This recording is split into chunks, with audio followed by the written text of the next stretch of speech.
infrastructure commons, where is it for? Well, let me keep it close to my own experience within the Netherlands.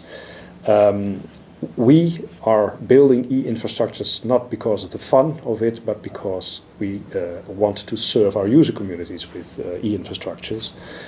And what I have experienced over the years, over the last decade, being involved in building and providing e-infrastructures, that the user sometimes is forgotten about why we do this all for. I'm from a high-energy physics institute, where it is very clear who the user is. That is high-energy physics community, that is very involved users who pretty well know what they need.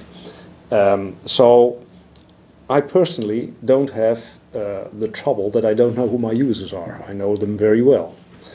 But when you scale this up, then in particular in the context of a country, you encounter various organizations and various players that busy themselves with providing services, e-infrastructure services, ICT services for research in various ways, and then the whole landscape becomes a bit fuzzy and becomes a bit unclear. So, keeping it to my experience in the Netherlands, I have observed that 10 years ago there was an organization busying itself with getting a supercomputer. There was an organization busying itself with providing the network, the academic network. There was us that was trying to coin a distributed infrastructure called GRID at the time. And basically, we were all doing our own thing without looking for the integration of this stuff. And we were also all going to the ministry asking for money. And then the ministry did a very sensible thing and said, why don't you organize yourself? Because what we notice is that you basically have the same goal, and that is serving the user communities in this country. So that's what in the Netherlands happened. The relevant parties, and I call them now by name, SURF, SURFnet, SARA at the time, NCF, the project where I was involved in, BigGrid, around rolling out a grid infrastructure in the Netherlands, teamed up together and came up with an integrated plan that was called an ICT infrastructure for research in the Netherlands. And there we stressed that it is important to have an encompassing organization to achieve such an infrastructure in this case in our own country. And we all considered SURF as the best organization to form this umbrella.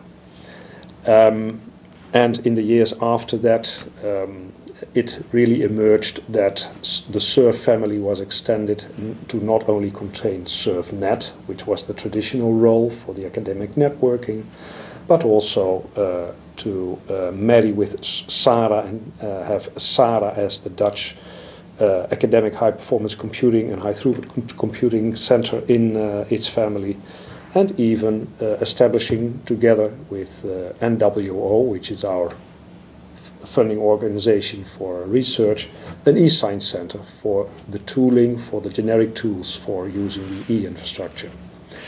So these developments in the Netherlands have made me quite happy, because we now have this organization that has all the parts to be able to have an integrative service provisioning to the user communities, the scientific user communities in the Netherlands. And that's what I believe should also happen on the European level, because, as we all know, research does not stop at Maastricht and Delfzijl.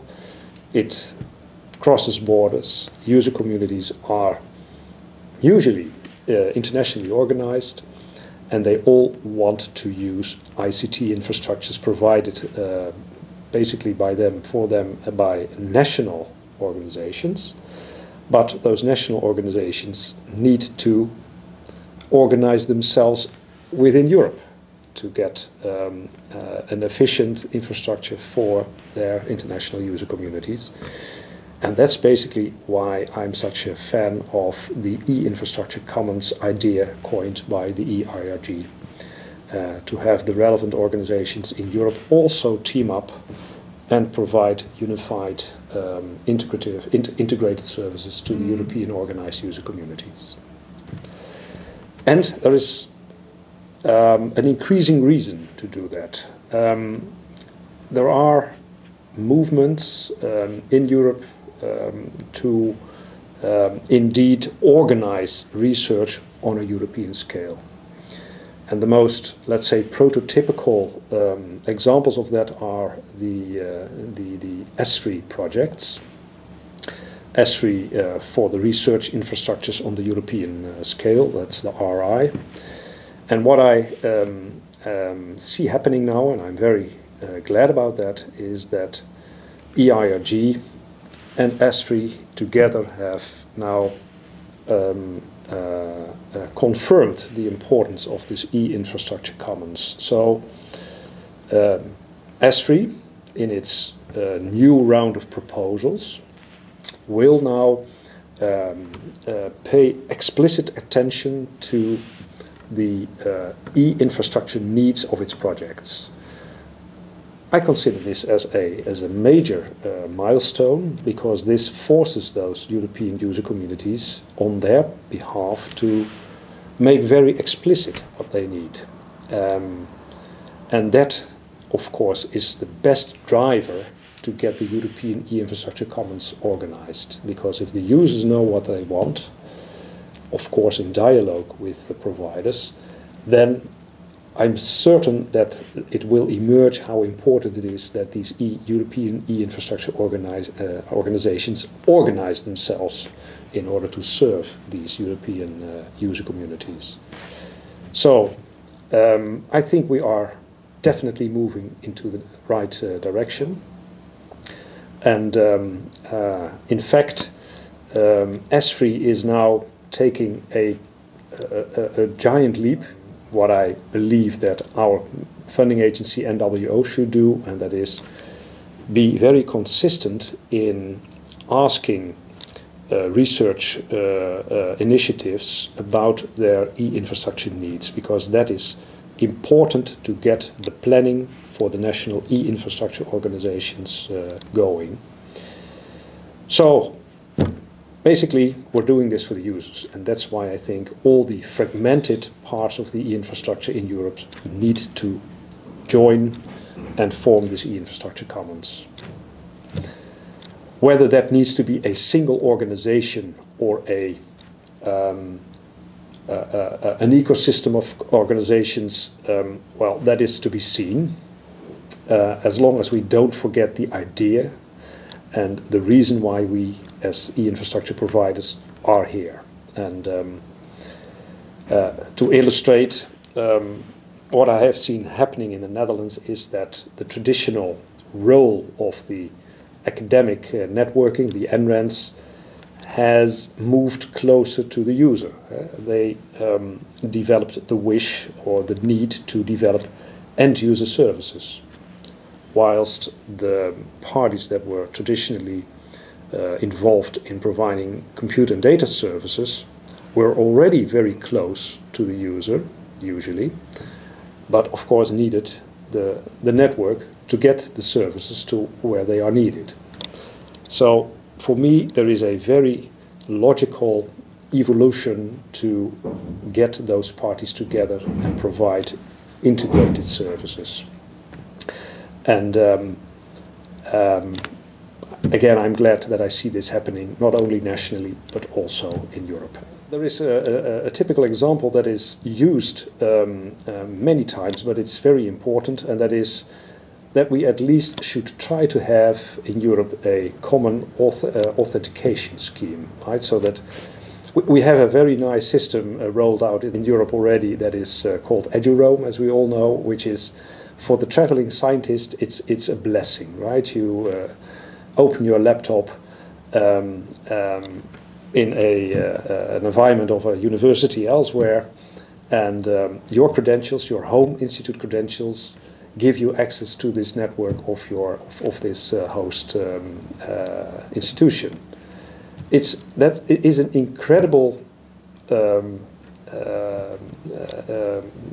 thing to have, and to scale this up to having access to the European organized resources is then the next step, of course, and we have many initiatives and projects that are aiming to do and to accomplish just that. So having a common authentication and authorization framework is something that definitely deserves a lot of attention, and which will really help lower the barrier for research communities and researchers individually to access the services that are out there. That's a very obvious example, and we know that a lot of effort is, for instance, put by the European Commission in helping accomplish such solutions. But there are more examples. If you are a research community organized in various countries over Europe, and you have good contacts with your national e-infrastructure provider organization, then it is a bit of a burden to roll out the solution that you, let's say, have agreed with your national organization over your various European counterparts. And in that respect, it would be very nice to have a European gateway where you can discuss these solutions as a European organized research community and make sure that your solution is then deployed in the countries, in those national e-infrastructures that your research community is active, in the same way, so that you have one point of contact on a European level and get this deployed in the various European e-infrastructure organizations. So this is another obvious advantage of organizing stuff on a European level. Another obvious example is that on a European scale you will be able to attract the best partners to innovate services.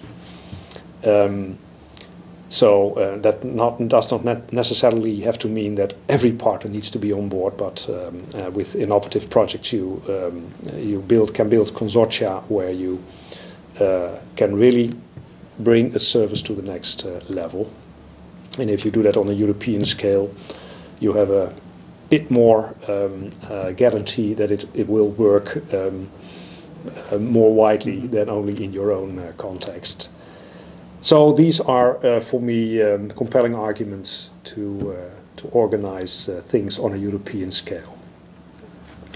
What is needed now from an EIRG perspective is that we give an answer on questions to these research communities, are what is the best practice of addressing your e-infrastructure needs. And this is currently what we are working on in the EIRG as the topic of our next white paper.